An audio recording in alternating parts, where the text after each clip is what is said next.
good evening. Let me check who is your driver right now. Katuban ng driver nga willing mo naog, sacrifice sa imuhang sala. Katuban ng driver nga willing mo pasan sa krus. Katuban ng driver nga willing magpabunal-bunal aron ma-save ang imuhang sala. Katuban ng driver nga masinugtanon. Katuban ng driver nga willing mo sabot sa panahon nga ikaw naluya. Katuban ng driver nga willing muhatag sa imuha og kapasaylohan panahon nga ikaw mobalik sa iya. Katuban ng driver nga mo saylo sa imuha bisag unsa kadako ang imuhang sala. Katuban ng driver nga dili gyud niya pasagdan. Katuban ng driver nga maghatag sa imuha kinabuhing walay katapusan. I-check yun imuhang driver kay basin nabutahan na ka sa imuhang driver. Igo ra kaniya gipaganahan, igo ra kaniya gipalamian sa temporary nga butang. Wa ka giingnan kung asa ka paingon pag-abot sa panahon pero wa ka giingnan niya kanusa ka kwaon.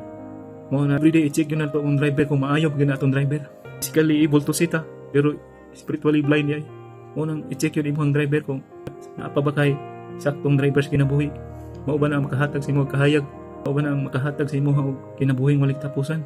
Always check your driver every day, every night. Before ka matulog, magpasalamat yun ta sa tuang Ginoo kay siya ang atuang dapat daygon o higugmaon before ta mapapas diri sa kalibutan. Kay siya ang tagiyas kalibutan ug sa tuang kinabuhi ug sa tanang butang diri sa kalibutan. Dili ka nang yawa nga igurarir nga butang iyang mahatag sa tuwa. Lipayon ta niya naagi sa pagbuhat og mga sala pero temporary ra diyan kalipay iyang mahatag.